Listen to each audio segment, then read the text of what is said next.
Hello, and welcome to 100% Real with Ruby. Today I have Stu Graham on, and the reason that he piqued my interest is because of, I guess, his spin on mindset.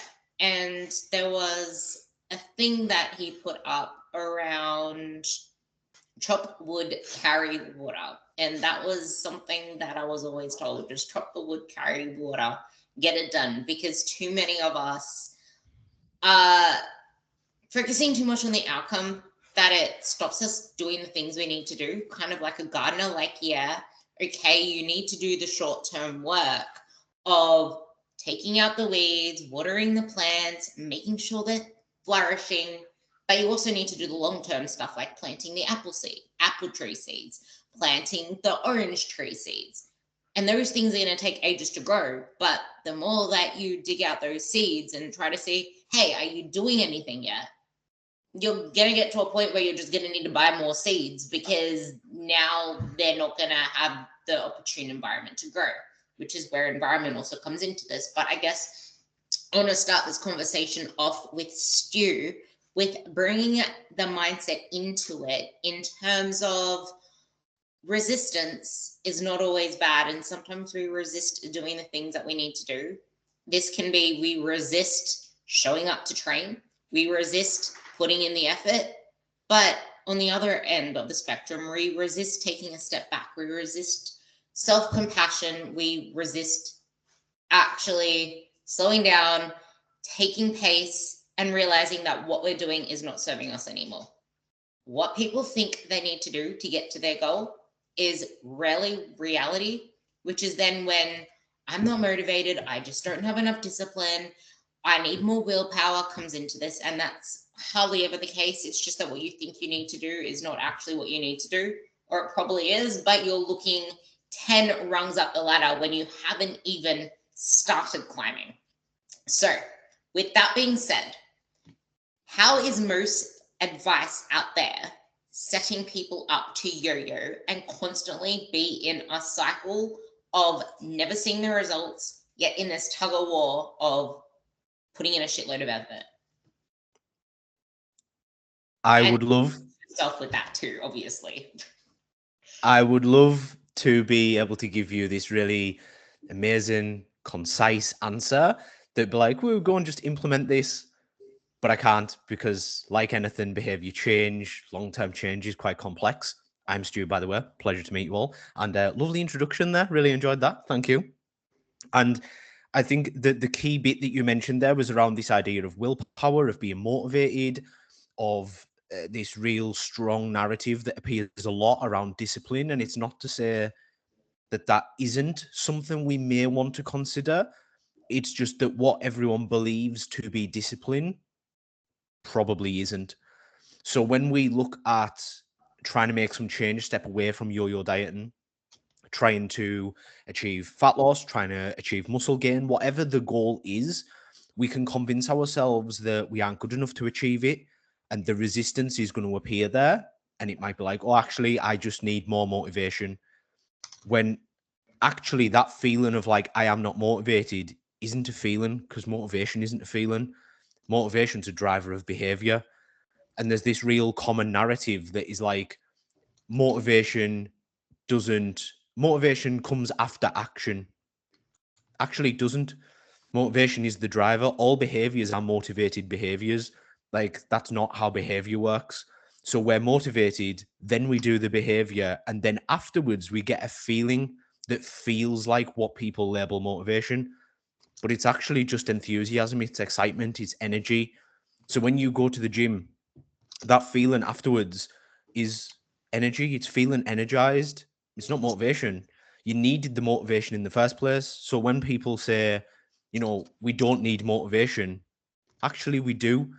And what we might want to look towards is improving the quality of the motivation, trying to identify ways that we can be more intrinsically motivated, things that are going to benefit us for the enjoyment of the thing. And I know that's something that we're definitely going to talk about, that the fact of you might not always enjoy it, but if we can find a way to enjoy it, it's going to be much easier to be driven to take the action far more often.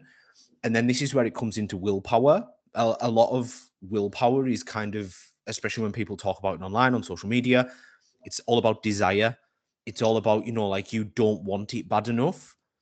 But desire is not the only driver of whether we take action. That's a massively reductionist viewpoint.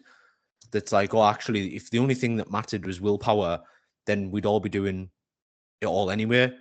Willpower can fade throughout the day. There's a lot of research around willpower. There's no concrete to say that willpower is unlimited.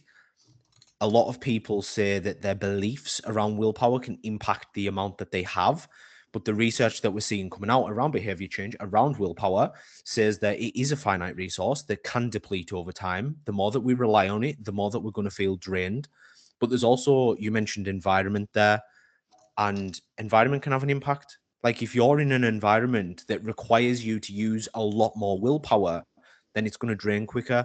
If you're not in a energized state, if you haven't slept well, if you're super stressed, if you're ill, it's going to be much harder to do the things. And all of that then leads us to just beating ourselves up, to just attacking ourselves, shaming ourselves, criticizing ourselves. So actually, when you look at something like making change, self-compassion becomes a fundamental part of that. We need to be able to meet ourselves with understanding, with acknowledgement, and still be able to take courageous action towards the thing that we want to achieve. So when we look at making change, there's so many of these different factors, so many of these different layers. And then we haven't even discussed anything like relationship with food, body image, especially around yo-yo diet. And we haven't even mentioned those. And that's just behavior, no matter looking at all of that wider aspect of change. So it's super complicated. And I don't want to put people off from trying to make change, but I want them to use this as a way to say, wow, actually, the thing I am trying to do right now is hard. There's no denying that. So it means we can meet ourselves where we are. And if we do make a mistake, that's cool because we're doing a hard thing. But just the fact that you're trying, you are in the arena, as Brené would say. You are in the arena, you are trying, you are taking that step. And that in itself is that courageous action. You can't get any points on the board if you're not on the field playing the game. And I feel like too many people are waiting on the sidelines for the perfect time, or even worse, they're too busy watching the scoreboard. They're not actually playing, they're not taking the shots. And the scoreboard is the scale. The scoreboard is you taking progress photos and trying to compare them week after week, which are two of my biggest icks. Like, stop comparing your photos week to week. Stop staring at the scale. Stop waiting for the magical moment where everything is finally going to be fixed because you hit this magical number. Like, yes, it serves you to a point. And it's true. Yes, you actually do need motivation to take the action, but it's not even about that because you obviously have that motivation. That's why you're considering change. That's why you're in a place where you are having these visions, these dreams, these goals, because you're motivated to get away from where you are. You're extrinsically motivated. And that is amazing. That is called the fuel to spark the engine. But just like a fat loss phase, you don't want to let it overstay its welcome. You want it to serve its particular period of time. And same with discipline, because you need discipline to get anywhere. You're not going to get anywhere without discipline. But discipline does not thrive without the environment of self-compassion, because you're not always going to do it. You're not always going to be disciplined. You need to use that discipline, that willpower, that motivation to set you up for success, which, like Stu said, meet yourself with where you're at. And before I clicked record, Stu and I were talking about our goals, and neither of us have actual proper training goals. Like for me, I just want to get stronger. I want a beastly squat and I want a beastly RDL. All I care about is doing the things, AKA focusing on the process, focusing on what indicates or what leads to muscle growth. And what's that? Training past discomfort into, I cannot get this rep. And you look at the film and it's like an 8-second freaking grind. And I just barely got it, or I just missed it, but I still grinded for like 5, 6, 8 seconds. I'm fighting for something. That grit is what's going to get me to where I want to be. I'm focusing on the process. but I do need that driving force that's going to add some fuel to my life, which for me at the moment, I hate running, but God, I love the feeling after I run. I have resistance every single time I go for a run, but damn, I love just this is where the process comes in. I have one more lap to go. I have 6 more laps to go.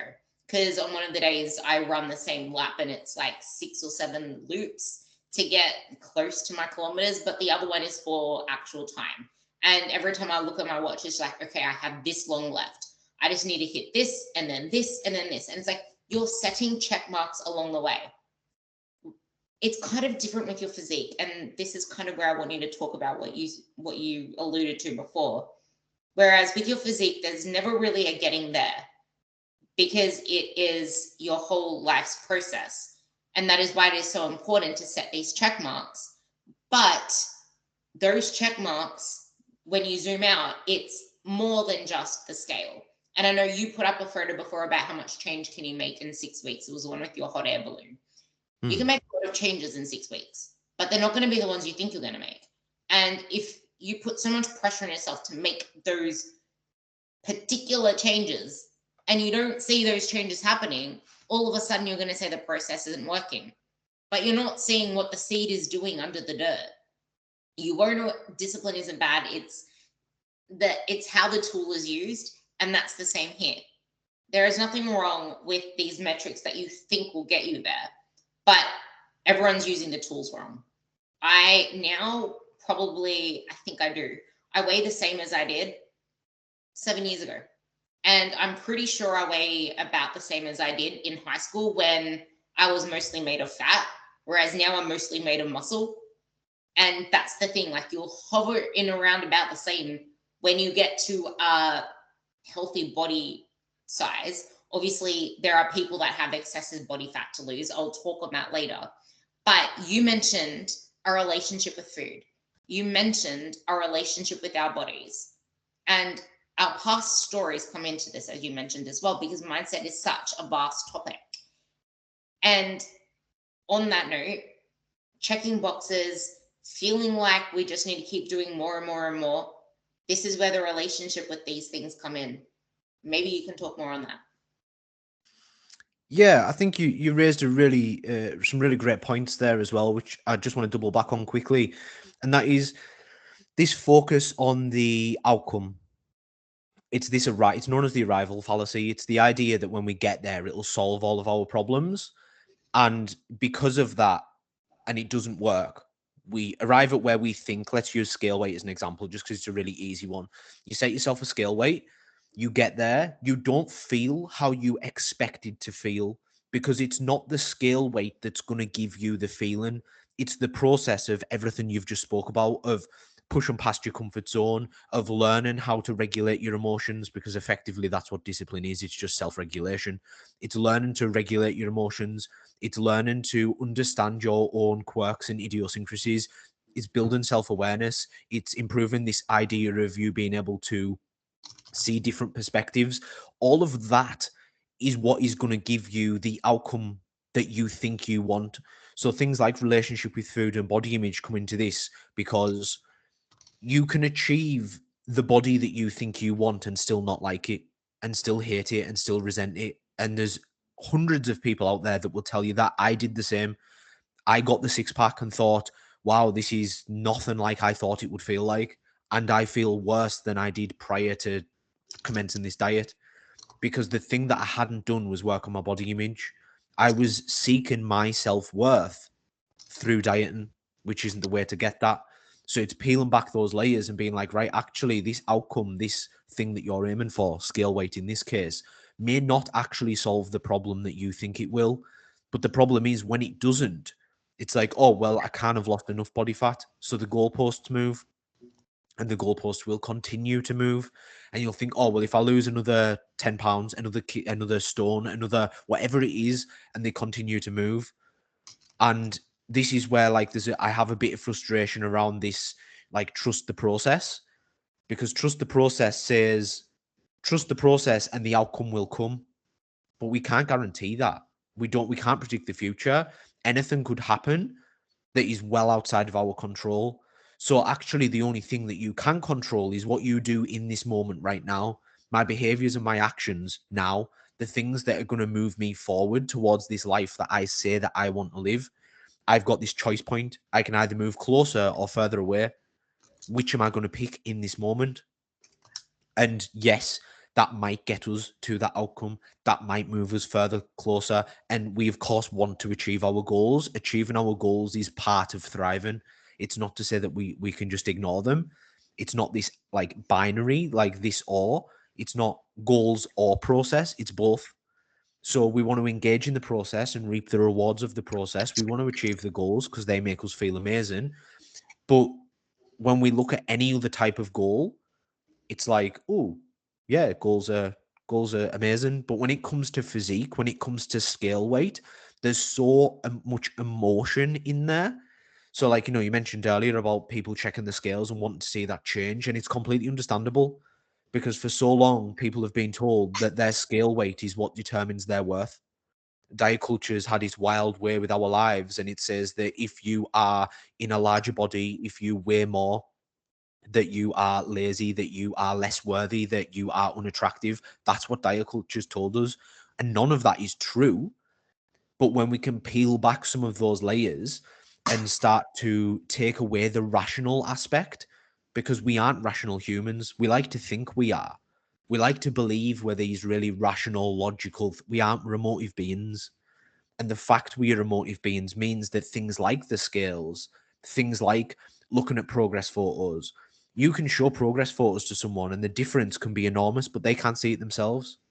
And it's because the way that they perceive themselves is a very particular way. It all comes back to body image. Our relationship with food and our body image are intertwined together. So if you stand on the scales and you see that number go up, and you've attached that number to your worth as a human, to your attractiveness, to how lovable you are, that is a point, that is like a trigger point for what can turn into disordered behaviors. It can turn into overeating. It can be these kind of all or nothing thoughts of like, fuck it, what's the point? I I needn't continue. The scales have gone up. I've failed. We can logically know that that number doesn't represent any of that, but there's this emotive layer that is much deeper.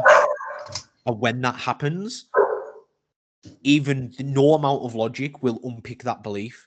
We can't logic our way through shame, unfortunately. So then what happens is we engage in behaviors, we engage in things that don't align with our goals, and then it just starts that spiral. Oh, well, the scales went up this morning. I feel more conscious of my body. Maybe my clothes didn't fit as well. Maybe I was bloated and my pants were a little bit tighter than normal because I had a bigger meal last night. All of a sudden, I feel self conscious. My body image, my perspective of self changes. And in that moment, when it's changed, it's like, oh, I now feel fat. And because I now feel fat, then from there, I go, well, what's the point? I don't feel great in myself. I feel guilty. I feel like I've failed. I feel like I'm not making progress. And because of all that underlying emotional stuff that comes from diet culture, from society, from prior experience, just as you mentioned, from our conditioning, we then turn to behaviors to soothe.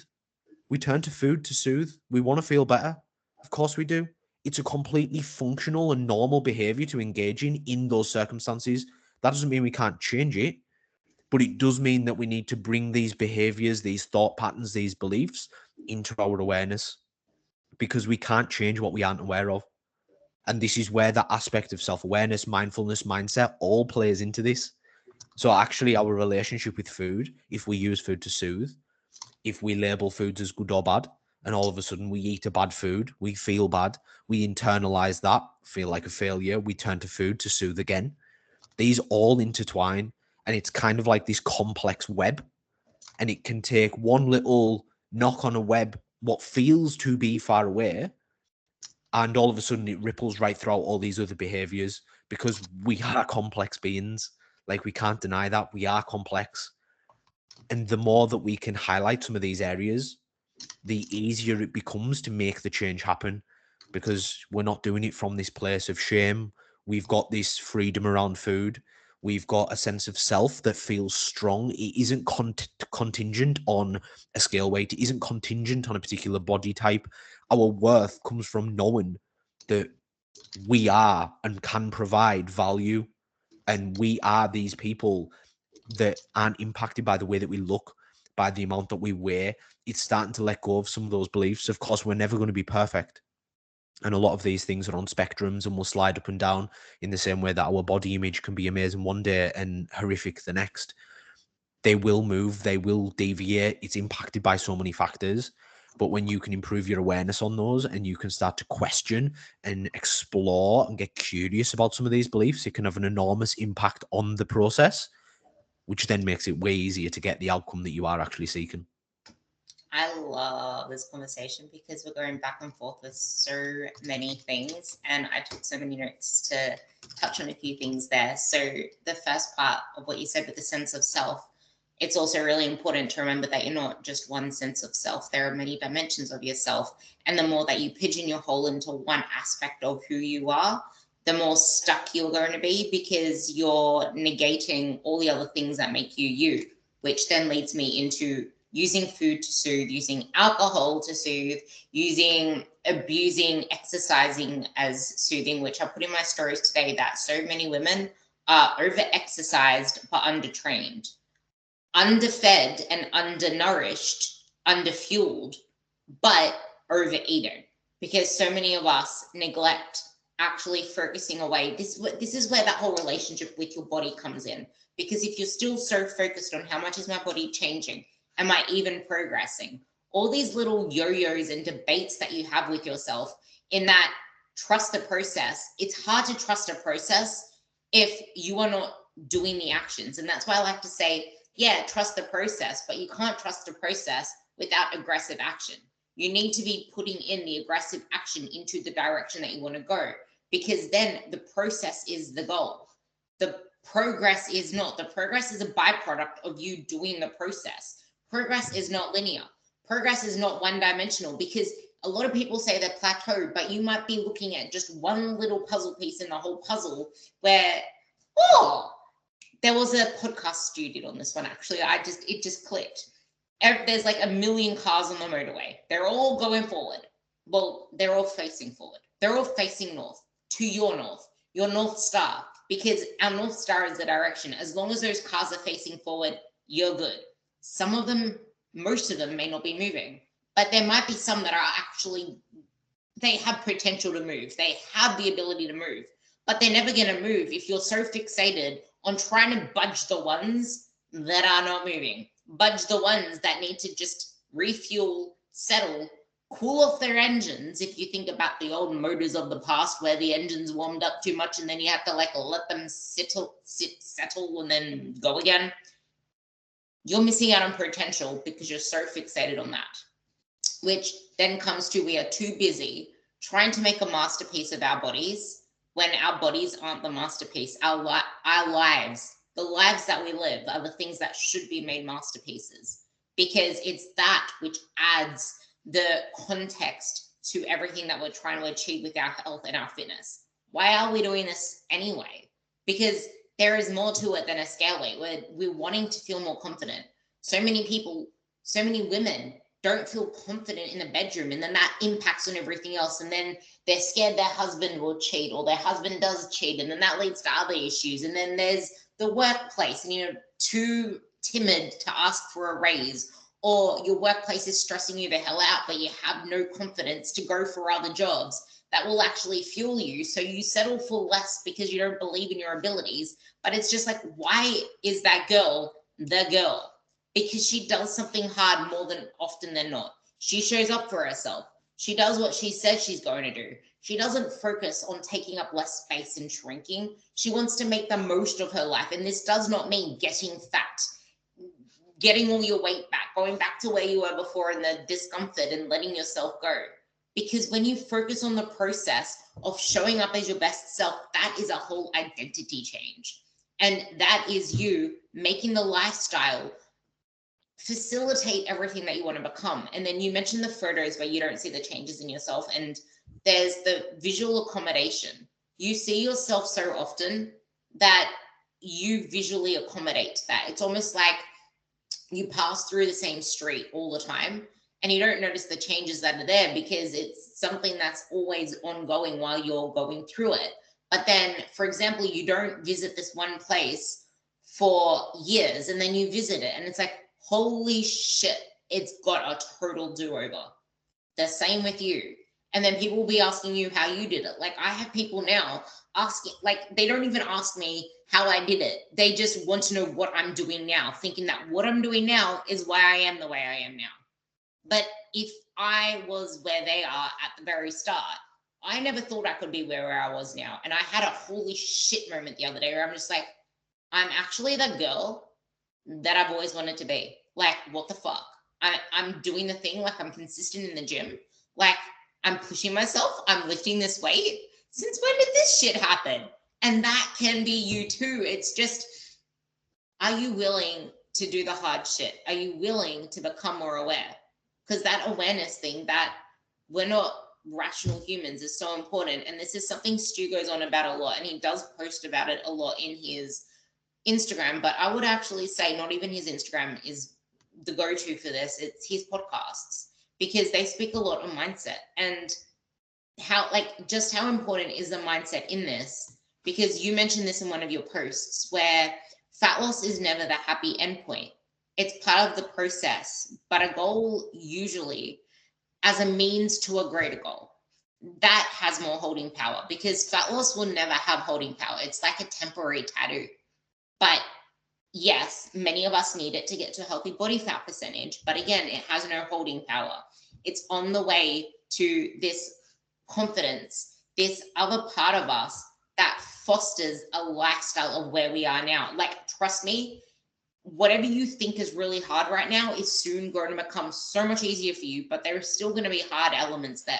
So where does mindset fit into this? And I guess, picking on everything that I said, where can we then direct this for people to start moving forward and using these elements to create more realistic expectations and the right type of motivation and direction?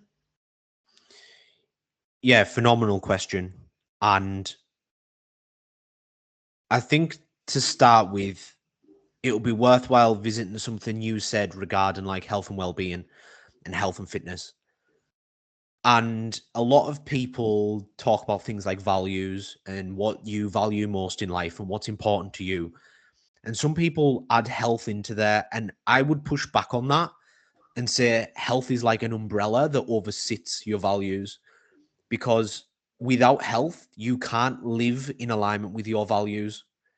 So health is the thing that allows you to live the life in the way that you want to. Now, with that in mind, health is much easier to work on than fat loss, because fat loss is a very specific constraint that is, I need to be in a calorie deficit, and the only way I'm going to be satisfied is if I see the scales go down, if I see the progress photos change, if I see measurements change. Whereas because health is multifaceted, because there's so many components, there's physical, there's emotional, there's spiritual health, there's financial health, there's sexual health, there's all of these different dynamics within health, that it becomes very easy to improve health in some way. So, for example, emotional health could be relationship with food. It could be things like body image. Your physical health could be getting better at resting. It could be sexual health, could be pleasure and tuning into more pleasure and allowing yourself more pleasure and joy if you really struggle with that. You know, these different aspects of health, it's so broad scoped.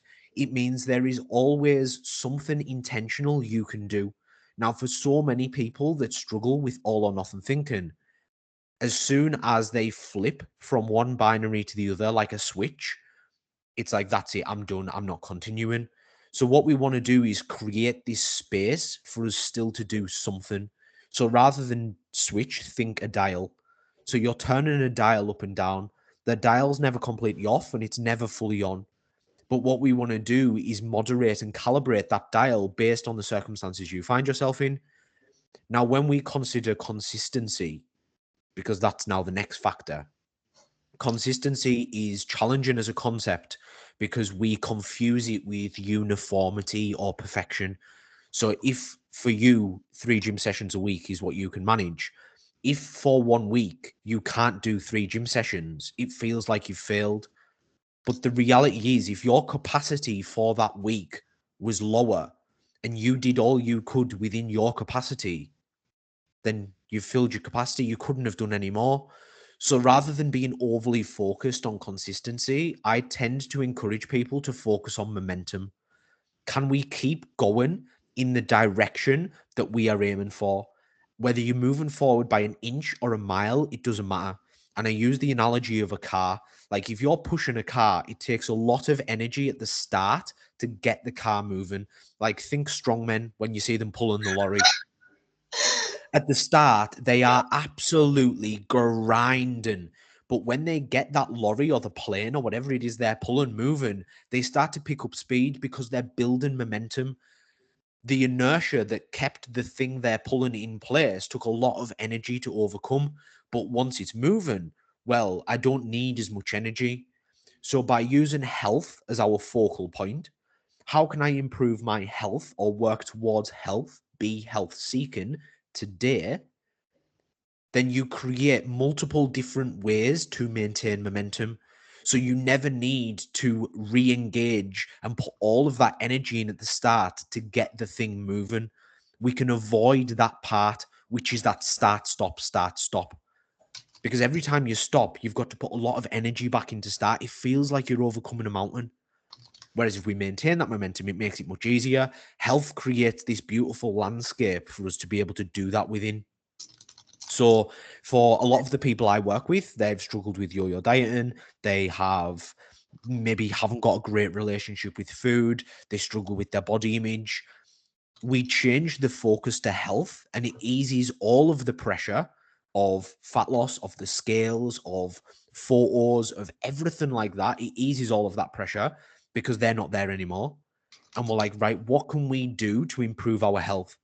Now, when we look at health as intrinsically motivated, more intrinsically motivated because it's for you, it's shown up for yourself, it's a way to respect yourself and think of the future version of you. It's prioritizing that version of you at the end of the day, at the end of the week, at the end of the month, at the end of the year, at the end of the decade. It's putting that version of you, the one that is going to be thankful for the actions that you take today, as a priority. So that in itself reflects some components of self-compassion. And then with that, it makes it much easier to maintain that momentum. To now you're hitting the gym multiple times a week. Now you're able to make more nutritious choices more often. You've had the chance to be able to do a little bit of work on your relationship with food. You've been able to explore body image and start to detach the amount of worth that you put into your physical appearance and more what your body allows you to do, the things it allows you to achieve, the things that it does to support you when you're ill, when you're not feeling great, how it makes you feel, the love, the joy that it allows you to experience. All of these things improve the appreciation you have for your body. So yeah, you might not like how it looks right now, but you can sure as damn well respect it and treat it with kind and caring, love and energy and be like, right, yeah, I'm going to nourish it. I'm going to nourish it with foods that make me feel good. I'm going to nourish it with movement and exercise and breathing and stretching. I'm going to nourish it with these things because my body deserves that for all it's done for me. That is a completely different dynamic to I'm going to punish and restrict and force myself into change. And that's all just from changing the dynamic and the thing that we're focusing on to health.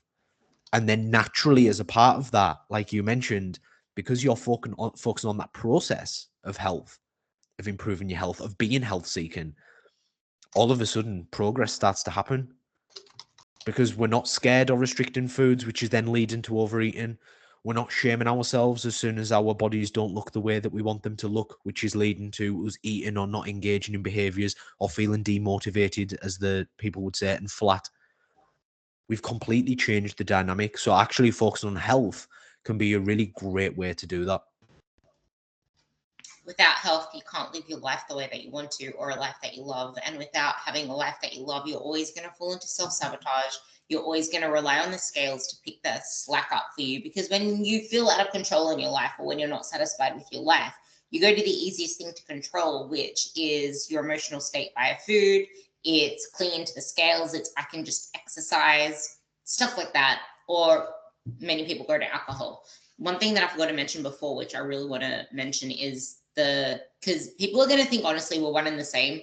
One of my really old quotes, it came up in 2017 on my memories today, which is why I laughed, is the strongman analogy, where you just need to keep moving, because as soon as that stops, you're going to have to face that inertia again.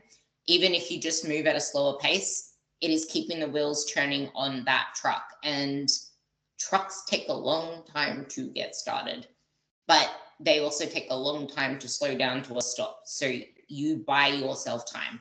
But you can get all the progress, make amazing changes, but never even realize how far you've come if you didn't work on the relationship with your body image and yourself and do the inner work. And if your life didn't change in the process too. That was just something that you mentioned, and I really wanted to emphasize that because it's so true. No matter what you achieve, it's never going to be seen by you if you haven't done the inner work, if you don't slow down to see it, if you're always trying to chase new things and not just appreciate how far you've come, which is normal in the human world because we're too busy to even slow down. But where are we even going to? Like, what is the end purpose? Where are we trying to get to? Like, who are you trying to impress? You don't see yourself as you are. You see yourself as how you want others to perceive you. It's not even how others perceive you, it's how you want to be perceived. I don't know whether you read the book, The Scarcity Brain by Michael Esther, but I highly recommend you read it. It's actually really freaking good because it spoke about the ego in that sense as well, in that everything we do is based off how, like, our status in society, and a lot of psychologists never wanted to appreciate the ego as part of it, appreciate wanting to be liked by other people, our social status. But a lot of the things we do is so we can get perceived in a certain way, so that we have a social ranking on Instagram and Facebook these days with getting the likes. And it's a 2023 book, so it did mention that's how people are on Instagram these days. And if you look at the politicians are becoming increasingly crude because that's what's getting the likes and the engagement. So that's what's feeding their drive to keep doing the same things. But back to this conversation, because it's pretty much the same thing anyway, but actually it is the same thing, because then this is where people get trapped into the yo-yo cycle, staying in the diet far past its due date, and then self-sabotaging, gaining more fat, losing metabolism with the fact they've lost muscle, and the fact that they're chronically underfed but overeating, because they just got all of this, like, congratulations on losing weight, but now they're tied to that. What if I stop doing what I'm doing now? I'm going to get it back. I'm going to stop getting the attention that I'm getting now. I'm going to stop feeling as good within myself. I'm going to stop this social status. People are going to ask me what happened to me. Did I let myself go? I'm going to get all the fat back. I'm going to lose my progress. And then it's just a big catastrophe in your head. And I guess you kind of got my crescendo there. But unrealistic expectations, because yes, health seeking, but people seem to think that and body change are two different things. And they seem to think that I'm not human and I'm not on the same path as them, and same as you. It's like, do I not look like someone that wants to improve my physique? Because I do, but it's just like, I'm not chasing physique. It's a byproduct of my actions. It's a byproduct of my identity and how I choose to live my life, which sometimes those choices are really freaking hard, but the more that you try to take on, the harder it's going to be. Meet yourself where you're at. Scale things back. And I have had a couple of clients say to me, but what's the whole point if I'm not really making the changes? And I'm like, that's because you're putting too much pressure on yourself to make such big changes, thinking that you need to make these big moves to make any progress. And so let's just focus on the one thing. What is one thing right now that we can improve on, and just keep focusing on for a month, for 2 months if we have to? Because once we nail that, then we can nail the next thing. Oh, but then it's not going to be worth all the effort. And it's like, well, you not taking action on this one thing is going to keep you exactly where you are now, but worse, because bad habits compound just as much as good habits compound. Back to what I was saying before, because I really want you to focus on this one. They aren't two different things. It's health and physique. A healthy body is a responsive body. But health seeking, yes, I personally love to focus on performance more than anything, because health drives performance. Performance feels good. Performance is something that gives you energy back because you're chasing something that builds you up. You won't have performance if you're underfed. You won't have performance if you're undernourished. You won't have performance if you have ill health, if you're not sleeping properly, if you're not respecting your body, if you're not respecting the promises you make to yourself, if you're not respecting the appointments you should make with yourself to the gym. Fuel and nourishment drives performance, health drives performance. Yes, okay. But performance drives physique. The harder you can perform, the better you can perform, the better your physique. Performance isn't just in the gym, it's also in your life, it's in your relationships. The higher quality sex life you have, the higher quality relationship life you have, the higher quality energy and family life that you have, you're going to be burning more energy in life. You're going to be burning more calories in life. Your metabolism is going to be on fire because you're living a higher level of living. You've now untapped level 10 when you thought you were already living good enough, but you didn't realize that you were still on the volume dial 5. Measures of progress, realities of progress. This is what I want you to talk about now because I want to focus on the scale because everyone's focusing on the scale. Except with the perspective of the scale holds us back, it sets us back. And measures of progress that matter more to us than the scale, I really want you to discuss. And the realities of diminishing returns. The more that you do this thing, the slower the progress becomes. The more you need to take a step outside of yourself and realize, hey, you earned this. The reason why this is slow is because you have leveled up. And if you keep trying to get the same levels of progress as before, the ways that you need to go about that are going to lead you to going back to where you were before instead of continuing to move forward. Yeah, the scales are a really interesting one, just because we have a lot of people online that will say, especially social media, like there's this really trite advice that just doesn't help anyone. Like, oh, just ignore the scales. But I can't ignore the scales because right now they are meaningful to me. And when we see this through the lens of like past experiences, like you've gone to diet clubs and they've told you not to resistance train. This is a really common one in the UK. People are told not to exercise because exercise stops them losing scale weight. And it's like, right, but what's the goal here? Like, what is the benefit of losing body fat? Part of that is also health and well-being to a point. And there's a lot of this where I try and say health seeking, just because there's an acknowledgement that for some people, their health isn't where they want it to be. And they may have had adverse circumstances that have really impacted them. And, you know, they suffer with chronic pain, they suffer with chronic health conditions. And health seeking to those people will look completely different to health seeking to other people who don't suffer with those conditions. But that's okay because you can still work towards your version of health. So I think that was an important sort of piece of clarity that needed thrown in there. But when it comes to the scales, the number is so intertwined with how we feel about them. And consider that you could step away from the scales, never look at them again, and then work towards your goals. The only problem is if you haven't looked at your relationship with the scales and what that number means to you and why it impacts you in the way that it does, then actually, if there's ever a circumstance that comes up where you do need to be weighed, it can start the spiral. And right now, we have a real problem with weight stigma and medical professionals weighing people for completely unrelated medical conditions. Someone goes in with, I've got a cold. Well, we'll weigh you. Oh, you should lose some body fat. Well, actually, this problem that I'm suffering with right now has got nothing to do with that. So in those moments, you can see how it'd be easy to stand on the scales, to be judged, to be shamed for your weight, and then that to start the spiral again, which again could start the yo-yo. So we need to be really aware that the connection and the emotive connection to the scales is understandable. It is completely understandable for everything that we've been exposed to. However, We do want to take action. Just because you've listened to this now, you have the awareness that there are multiple layers to the scales. So at this point, it is your responsibility to do something different because you have that awareness.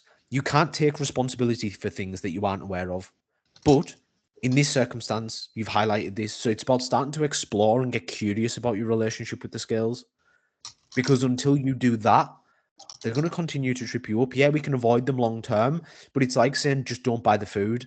I just don't think that's a long term solution. It's a short term one. Like, oh, don't have biscuits in the house. Well, yeah, but the next time you encounter biscuits, you're going to eat them.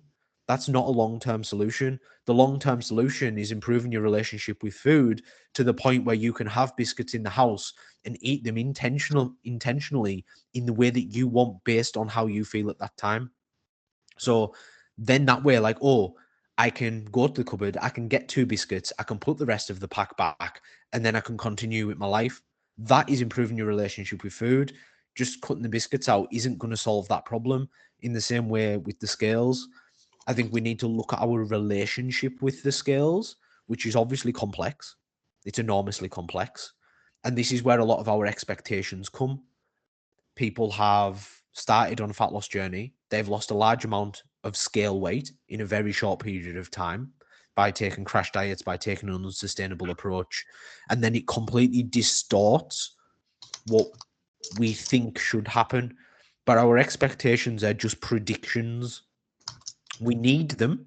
They serve us in many different dimensions of our life.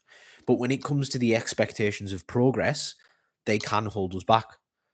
Because if our expectations are too high, if they're too far removed from reality, we can start to feel frustration, anger, resentment, fear. We can start to have these really uncomfortable emotions that arise. And notice I say uncomfortable, not good or bad, because emotions aren't good or bad, but literally uncomfortable emotions that then make us feel as though, oh, I'm not making enough progress. That immediately means I'm a failure. And again, the yo-yo begins, the spiral begins. We go from doing it all to doing nothing and coming crashing down, crashing and burning, and then engaging in behaviors that maybe don't serve or align with our goals.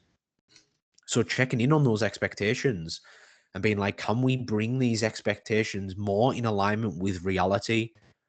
Can we, and again, an emotive aspect to this, of course there is, but can we lower those expectations and then instead raise our bar of averages over time? Now that works for training sessions, that works for steps, that works for everything else, but the scales are a different beast because they aren't in your control. You could do absolutely every single thing, right? You could tick every box. You mentioned before about things being tick boxes. You could tick every box, every single box. You could do it all. That scale can still go up. Giving your power away to those scales in that way is just robbing you of energy. It's robbing you of this feeling that you can change things. You lose your agency, you lose your autonomy.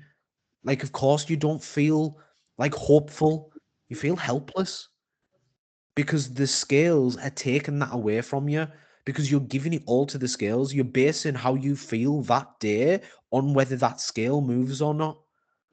And I don't know about you, but I don't want to live my life like that. I don't want to live my life where I'm giving away my power.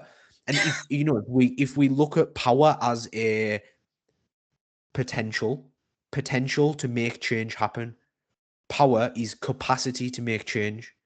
The more power we have, the more capacity we have to make change happen. So the more that we can reclaim, whether that's through the scales and reclaiming it from the scales, whether that's reclaiming it from food and empowering ourselves to make decisions that matter to us, that are aligned with our goals, that don't feel restricted, but giving ourselves that autonomy to say, I can have the chocolate. I'm allowed because I'm an adult and I can make my own decisions. I can have that, but I'm going to choose not to because right now I'm working towards this goal. Or right now, that's not going to serve me. That's not going to soothe me in the way that I think it will. And there's probably going to be a time where it will because we can use food to soothe. We don't need to eliminate emotional eating, minimize it, sure. But if we can be intentional when we emotionally eat, that's much more aligned with complete health and well-being. Can we reclaim some of this power? And the scales are one. So when we look at progress and expectations of progress and like, oh, I'm going to lose 20 pounds in the next 6 weeks, you can't control that outcome. You've got no control over that. Let's focus on the things that we can control. And it's like, there's an analogy that I often use. And it's like, when you look at your finger, if you stare really hard at your finger, everything else becomes blurry in the background. Well, that's like the scales. When you stare at the scales and you're only focused on the scales, you miss everything else that's going on in your life. You miss all the wins, all the increased energy, the increased libido. You miss the improved sleep, the fact that you feel better on a day-to-day basis. You've got more focus at work. You've got more concentration. You've got more energy. You're able to show up differently in your life. You're able to act in alignment with the things that are most meaningful to you. You can play with your kids in the park. You can play football with them. You can take the dog on longer walks. You can go on holiday and travel and do all the things that you want to do. You miss all of that because you're looking at a number. You're hyper focused. Whereas if we're able to just keep our finger in the foreground and focus on everything else, our finger goes blurry. It's much less important to us. It's not in that focal perspective. So sometimes we do just need to zoom out and try and see that bigger picture. That's when you become an empty shell, just chasing things. Like, you've totally lost the context, you've lost the meaning, you've lost why you've actually started the whole thing. And awareness, people don't realize that just becoming more aware, even if you do the same sabotaging habit again, stopping yourself and being more aware of it, and every single time increasing that awareness, increasing the context of that awareness, that is a win. Like, if you keep sabotaging yourself for still doing the thing, you're just going to suffer twice, suffer 3 times, and keep repeating it, versus how can I use this to improve? And this is the same with when you overeat or sabotage on the weekends. People saying, oh, just start over on Monday, it's fine. I don't like that, because that doesn't move you forward either. You need to figure out why it happened in the first place and figure out ways that you might want to change that next time. You could approach it differently next time, because then you have, then it is okay to say, I'm going to just clean slate fresh for Monday, because you're still reflecting on what happened, and it's not going to just repeat itself in the same way again, because now you're going in with better tools, better awareness, better knowledge. And with my girls, I take the scale away for at least 6 months, and sometimes it ends up being that the scale never comes back again, because they start making progress they've never made before, because the scale isn't part of the picture. The scale doesn't lead to self-sabotage, because I personally hate the scale for most people, especially when it's dictated their lives for how many months and years, and it got them to where they are now. Is it really serving you anymore? I say not. Get rid of it. It's uncomfortable. That's the resistance you need to face. But instead of focusing on scale going down equals points, focus on me doing habit equals points, me doing process equals points, me becoming aware points, me process points, progress points, action points, awareness points, mindset points. Those points add up, and you're completely in control of those as well. And it's not about hitting bullseye on the target. It's about being in the game to take the shot, and the scale takes you away from that more often than not, especially because of the way that we've been brought up and conditioned with it. And it's kind of the same with emotional eating and trigger foods.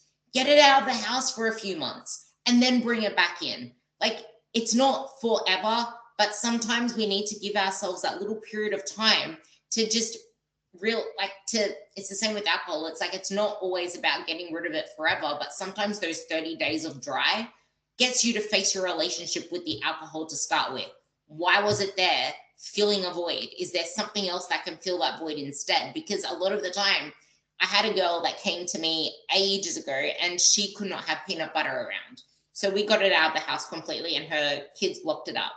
Now it's sitting on her bench. She doesn't even want to have the peanut butter. She has it maybe 3 times a week. She puts it on some toast with some jam, and she has peanut butter jam toast, peanut butter jelly toast.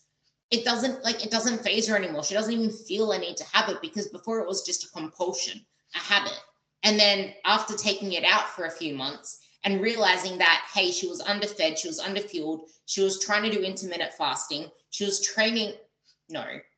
exercising too much, under training, not getting results. Her body was inflamed, quote unquote, because of all of the stress that she was putting on it.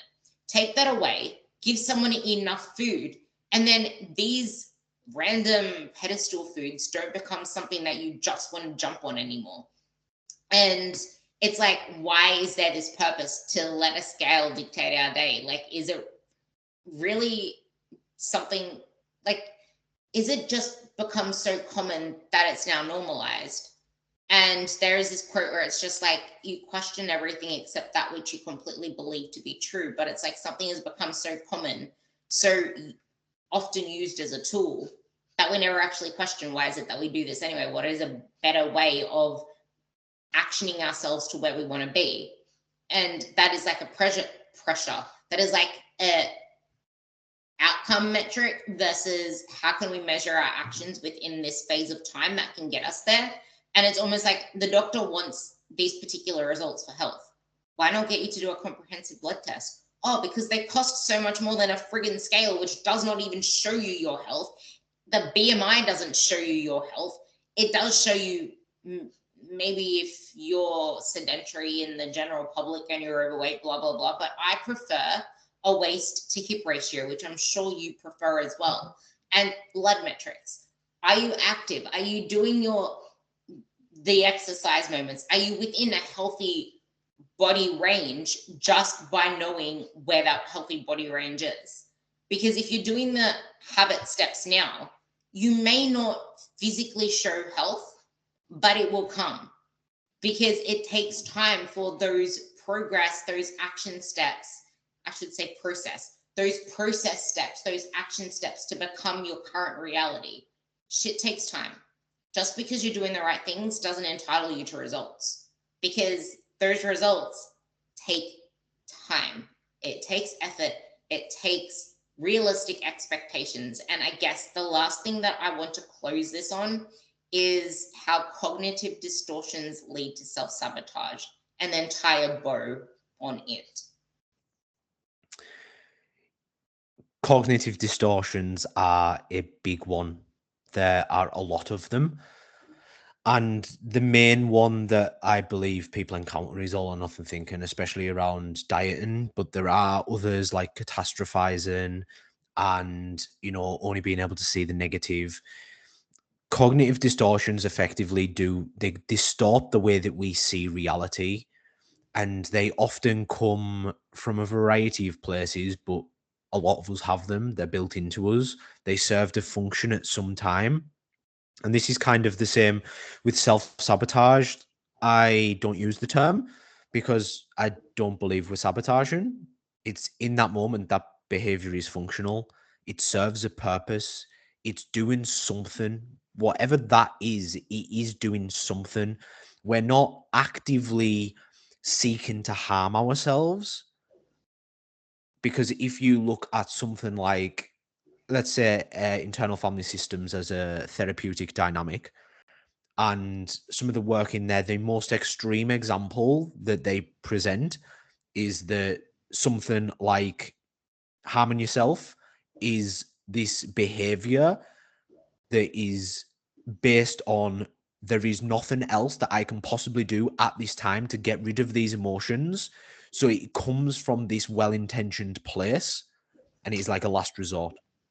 So even in those circumstances, it's not self-sabotaging, it's self-soothing. We're soothing ourselves away from the discomfort, away from the shame, away from the pain that we're experiencing. So when we now look at emotional eating, alcohol, drugs, porn, whatever it is, they're all self-soothing.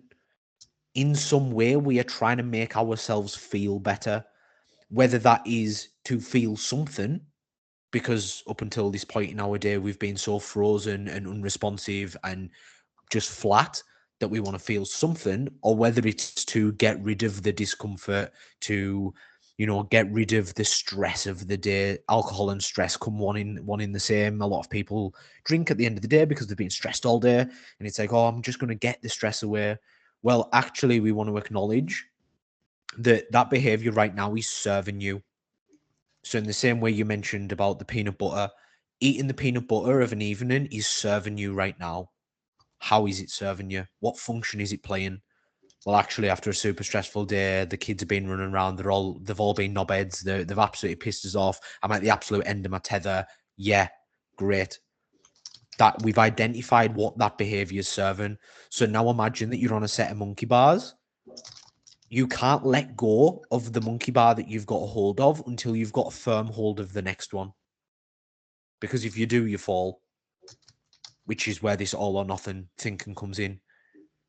So when you let go of that monkey bar, you crash. So what we want to do is create a toolbox of strategies for when these moments happen, whether that's you being impacted by a cognitive distortion, such as all or nothing thinking or catastrophizing, or a self-soothing behavior, something that is helping you in that moment.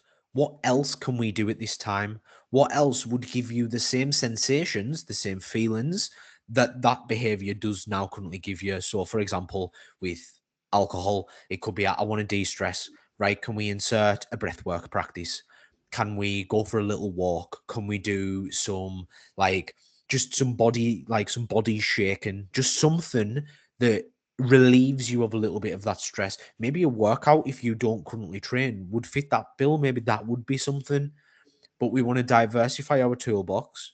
We don't ever want to be reliant on only one tool within that toolbox, because that over reliance is what got us to the situation in the first place. We want to diversify the tools that we've got available. We want to make sure that the tools aren't just generic, do this, do that. We need to explore your felt sense of that tool and get curious about how that serves you. If it doesn't, try something else. It's why people will say everyone must journal. No, everyone mustn't journal, because journaling doesn't work for some people. It's actually enormously triggering and leaves people to end up spiraling and ruminating. So journaling doesn't work for everyone. It's like, all right, okay. So let's find the tools that work for you, that are effective for you, that we do through curiosity, a bit like an experiment, treat it like a science experiment. We have a theory. Journaling may help with my emotional eating. Right. Let's test it out. Does it do that? How do you feel before? How do you feel after? Oh, well, actually, I do. I feel better. Amazing. So we can look at those results, be like, oh, you do feel better. Right. Now let's try this. Does that help more? Oh, yeah, actually, it does. When I'm way more intentional with journaling, when I take a few breaths before, when I put some nice music on, when I sit myself down, oh, that's even more effective. Amazing. Our new hypothesis was, will journaling be more effective if I do it in XYZ way? The answer is yes. Great. We found a tool for you that works at this moment in time. We're dynamic beings. We change. What works for us might not work for us. Journaling, I stopped journaling some time ago because it had lost all that intention. It wasn't serving me anymore. So I've gone to a different practice. And it's being able to have that awareness to say, like, oh, actually, this maybe isn't serving me anymore, in the same way that emotional eating might not be serving you anymore. Oh, it's not serving me right now. Let's identify a new monkey bar for you to get a hold on. You can get a firm hold on it before we need to let go of that old one, because that old one feels safe. It feels comfortable. It's why you always go back to it, because it's known, it's certain. I know that when I eat food, I will feel better. Right now, journaling doesn't feel like that because you've never experienced that. So let's keep a hold of that previous monkey bar. Let's grab onto our new one. Let's build a nice range of tools, and then eventually you can let go of it. And if you do need to go back, you can. You've always got that option. Always got that option. But that's why I think, to wrap it up, as you said, this is where a lot of the health and fitness space gets a lot of this wrong, in my opinion. And that is, we're so intent on this trite, concise, elimination of XYZ. Get rid of this, do this, don't have this, avoid this. And we completely forget the human aspect. We completely forget that the circumstances that people find themselves in are so unique. And when we look at what coaching actually is, coaching's meeting somewhere where they are, with no judgment, with no morality, creating a safe space to help that person explore their experience, identify the barriers that they face in their particular life, and help them strategize ways to navigate that. That doesn't necessarily look like, because it's very easy to be like, do this. but it might not work. And people face obstacles in their life, whether they're aware of those or not. Our job as coaches, our job as the space, is to help people identify those obstacles and come up with strategies, tools, techniques that work for them to navigate them. Like you said earlier, that action taken, when you overcome an obstacle, when you've been so scared of going to the gym or worried about going out on a walk and you manage that, it's like, wow, look what I did. Look at that. Look at that win. Look at that piece of evidence to say I can do really hard things. Look at the type of person I'm becoming. That is what gives you the confidence. That is what gives you the energy boost. That is what moves you forward. It's conquering those little obstacles.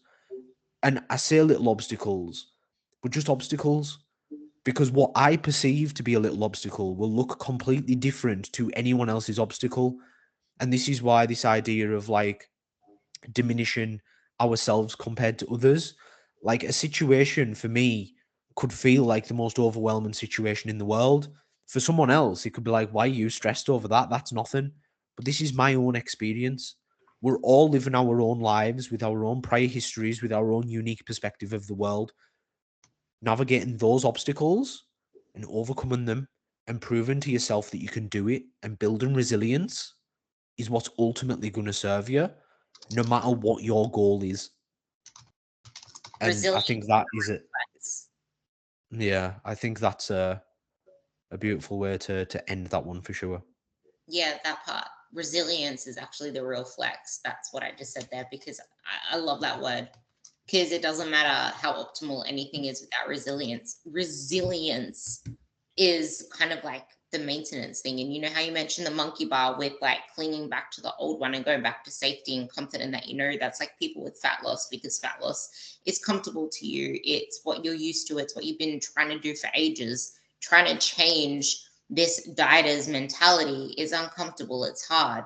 So you're always going to revert back to what you know, back to what's comfort. And this is why when you mention tools, most of you don't have these tools. Most of you need to get a coach. Like, honestly, you can save yourself so much money, so much stress, so much time, so much worry, so much anxiety, create so much more life, so many more memories, so many more photographs, so much more context and vitality in your life by having a coach look after all the rest. Because the more stress that you put into your food, your training, your everything, the more that your gut is gonna wreak havoc. Because when you're stressed out about everything you want to eat, you're not going to digest things properly because you're too busy running off adrenaline. Something that I've realized with a lot of girls is when they're so stressed out about what they should or shouldn't do, their guts don't even just settle down because their bodies aren't even settled down. And then what is an outpact? What is the impact of that? Your digestion, how you feel within your skin. And then you're going to lead that to I feel fat. And then your clothes are going to feel fat on you because you don't feel in control of your body, which is when those feelings come in. So they're tools you may not have, but they're tools that you can learn how to use. They're tools that you can add to your toolbox by getting a coach. And then you might realize that you love the coach just taking care of that toolbox for you. And then you just hammering away, chopping the wood, carrying the water, and letting them just give you the water, give you the trees, tell you where to go in the forest to chop the wood, carry the water. You're still the one that needs to do the work. They can give you all the land plots, all the X's and O's and X marks the spot, but you still need to get to work. It's just that they're making the job easier for you. They're telling you where to go. They're telling you what to do. And now you can just live your life. You can just stop worrying about all those things that hold you back, that make you obsess over all the scale metrics, and live, feel, experience, instead of just going through the motions, second guessing everything, actually experiencing life. One last thing you mentioned that I want to tie your part off with before we end this is, okay, context. A tool may be good, bad, but it could be really bad, but it might be really good in other contexts. That's the thing. It's just like journaling, where you mentioned it served you at a point and now you went to another modality, but the purpose is still the same. It's almost like if I'm unable to get in X, What is it that I was actually doing X for, and what can I do instead to get the same meaning out of it, the same purpose? If you can't go to the gym one day, what is the actual purpose of that? Movement. Okay, cool. It's not going to get the same results, but the thing is, it's what you do the majority of the time, and you're still upholding your end of the bargain of, I got in some movement today. It's not all or nothing. I'm not going to catastrophize over it. I went for a 30-minute walk. I did movement. Whereas so many people, like, I failed, I screwed up, I didn't do my exercise sessions. Okay, well, let's stop thinking about exercise sessions in terms of training and start thinking of it in terms of movement. How can you get in movement when you can't get in exercise sessions? Yes, exercise sessions are your green light, but what can be the orange light? Or even it's what's good enough, what's better, what's your best?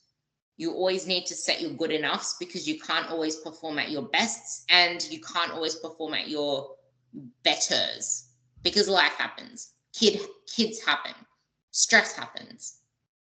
This whole podcast has been about realistic expectations, building awareness. Those two things are the biggest wins. You may not see it as such because they don't feel tangible, but nothing will lay on permanent ground without the ground being there, because it's just gonna fuddle off into the universe and then float away.